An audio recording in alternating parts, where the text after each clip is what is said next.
How capable are Ukraine's armed forces against Russia's today? Let's take a look.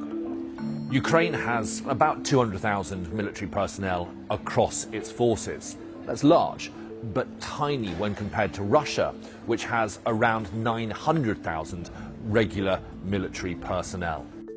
Ukraine, though, has around 900,000 in reserve. Now, those are people who have been trained to a military standard in the last 5 years. Again, though, they are dwarfed by Russia, which has around 2 million reserves. On the equipment front, the Russians are also in a much better position. The Russians are in a position to be able to mount a major military action in Ukraine any day now. They have more than 6 times the number of tanks as Ukraine, with 13,367 to Ukraine's 2,119.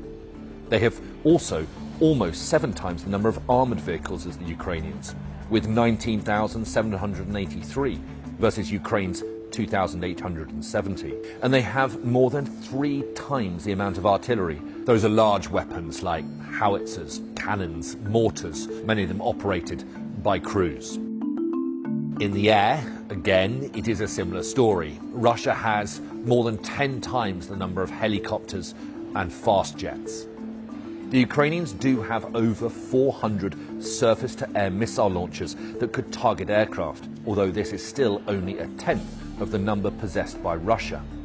And Russia has an anti-aircraft missile system that many analysts say is the best in the world, the S-400. NATO call it the Growler. It uses long-range missiles to destroy airborne targets with a 400-kilometer radius. And it gives Russia a defense system against foreign aircraft. Russia's military dominance over Ukraine is greatest at sea. In 2014, when Russia invaded Crimea, it captured most of the Ukrainian fleet.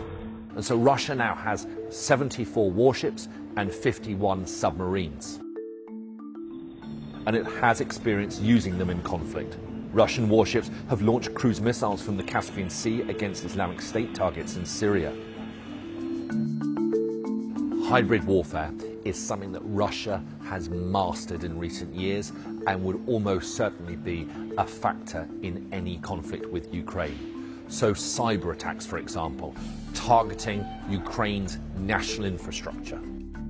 So Ukraine versus Russia is something of an uneven comparison. But the numbers do become more favourable, though, when you factor in NATO. We don't know what will happen, but what we do know is that Russia has amassed the biggest force we have seen in Europe for decades.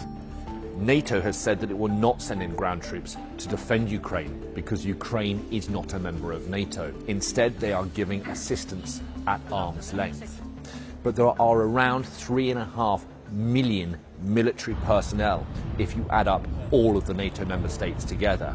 And so NATO against Russia in military terms is a far more even contest.